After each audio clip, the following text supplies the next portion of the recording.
All right, welcome everyone. My name is Ken, and today I'm going to take you through some dynamic stretching. So we have a bunch of different classes and sessions that we do. Dynamic stretching is one of those that's going to be an active stretch. We call it dynamic stretching, active stretching, movement prep. There's a lot of different names for it, but the idea is we're going to actively stretch the muscles. So this is going to be moving with some extension. That's kind of what we're looking at. We did a movement break earlier today. Movement break is more trying to get the flexibility, the mobility in the body by doing some movements that do that. This is going to be a little bit more active, not the active that we're going to be doing burpees and jumping jacks and all this stuff, just moving our body a little bit more. So that's kind of what we're going to look to do here. All right, so what we're going to do here is we're going to start with the arms. We'll go down the body here as we get going. But what I want you to start with is I want you to start with big circles. You're going to go from the back and the top to the front. So we're just going one way. And if you're going the opposite way, just stay that way. And when we switch, you can go the other way.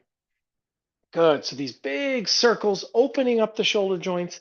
And what we're looking for here is we're looking to try and shorten these circles. So now we're going to get into some medium circles. So they're not as big. And we're starting to speed it up just a little bit. And then we're going to go a little faster and get these smaller circles that go through here. All right. So just nice small circles. Good. 5, 4, 3, 2, and 1. Very good. Now, let's go back to the big ones, but go the opposite way that you did it.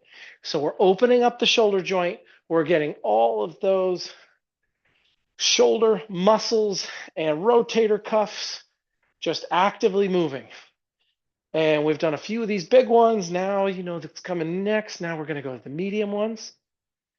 Good. And your shoulders will get a little tired. That's okay. 5, 4, 3, 2, and let's get the smaller quicker. Good. And nice and quick to finish us off. Nice small circles. And then what I like to do is just shake them out. It'll lead us right into our next one, which is going to be chest swings. So we did this on the ground. Now we're going to go up and we're just going to go nice and easy. Right arm on the top, then right arm on the bottom. Whichever arm it is, just keep switching it. And these are our arm swings. And you notice I'm not going too far back yet. And we're just going to start to increase how far back we go. So we're just opening it up, stretch it out. Good. 3, 2, 1. We're going to now add some speed. So now it's just like this, just adding a little bit of speed. And you don't have to go too fast.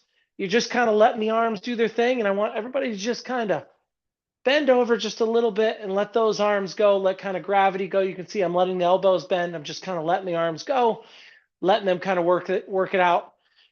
3, 2, and 1.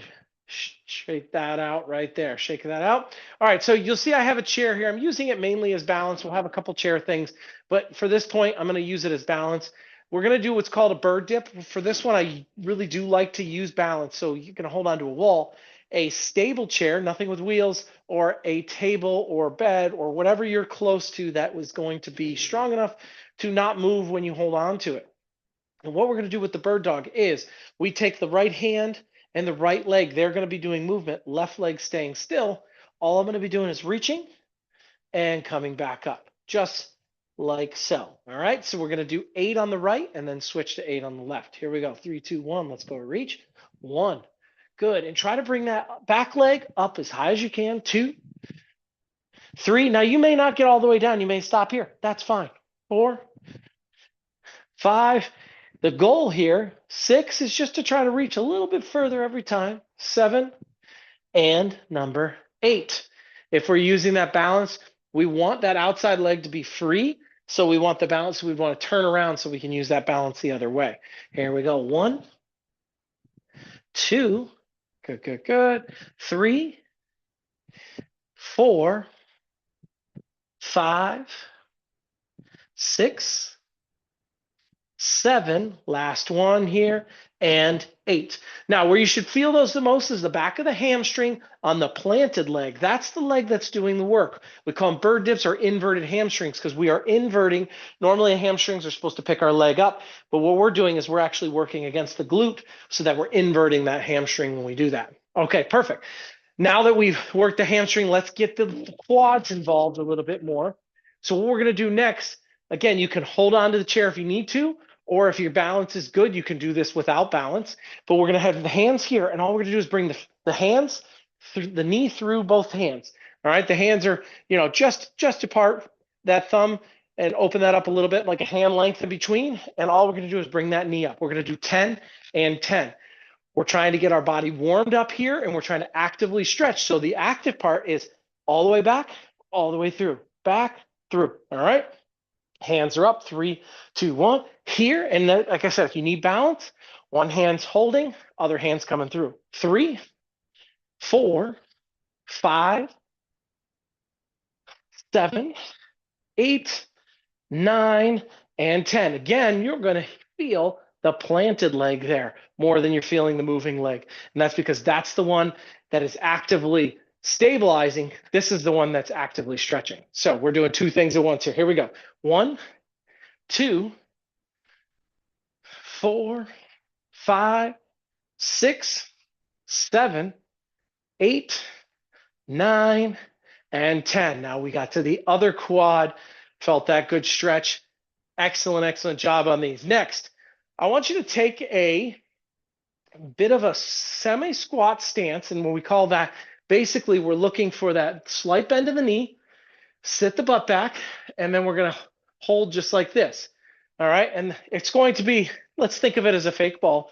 What we're going to do is we call wood choppers here, and we're going to bring this up, stretch that oblique up, tighten the belly, and then come through. And when we come through, you'll see it's a small semi-squat. If you don't like it on the knees, then keep the knees at that slight bend. Don't squat as much. Push your butt back a little bit more. So those are two ways you can do it, right? We can come down, or we can come through with the butt going back. It's just the difference of working a little more quad or a little bit more glute. All right, doing with me. We got that heavy air ball. Let's bring it up. Nice big stretch. And through. Inhale up. Exhale through. Inhale up. 3. Excellent. 4. Very good. 5. 6. 7. 8. Through. 9. And number 10. Good. Excellent job with those. Those are supposed to open up our intercostals, all that rib cage, open up the core, and then go through, making us go through that sagittal plane. All right, from here, we're going to now work on that frontal plane, which is going side to side, and we're going to just do a step out, and then we're just going to reach a little bit forward. All right, so from the side, it looks like this. I step out, my butt goes back, I reach a little forward. It's how I offset that balance. And the idea is we want to sit the butt a little bit, feel it in the glute, keep the knee behind the toe, and make sure the toe stays pointed forward, just like this. Toes pointed forward here. All right. If you need balance, you can touch the chair and make sure that chair's in that view so that you're able to use that chair for balance. Here we go. We're going to step. 1. Good. We'll step. 2. Step. 3. 4. 5. We got 5 more now. 6. Just opening up those hip flexors. 7. The adductors, abductors of the body. 8. 9. Last one here. And 10. Excellent, excellent job on those. We got 3 of our last one. Hands go straight up. We reach to the toes. We do a little sit. All right, so a little sit here. And then we come up nice and tall. It's what we call a Y stand. All right, a reach to Y stand. So let's go ahead and do it together. We got 3 of them to finish our day here. I'll do it straight. I'll do it a little sideways so you can see the whole plan here. Here we go. Reach. 1. Little sit. And then squeeze the shoulder blades. Good. Down. Reach. Sit. Number 2. Last one here. Down. reach, and stand. Well done. That is dynamic stretching, right? It is movement that is also opening up our joints, opening up our fascia, opening up the muscles a little bit. So now you should feel a little bit more active. This dynamic stretching is good for warm-ups. It's good for anything or any time you are going to do activity. So pre-activity, you're going to go for a run, you're going to go for a hike, you're going to go just out for a long walk, you're going to do a workout, throw that dynamic stretching in there. Really good for that, and really good to keep that body healthy. Thank you so much for joining me today for this dynamic stretching routine. We'll see you next time. Thank you. Have a great rest of your day, everybody. Great job.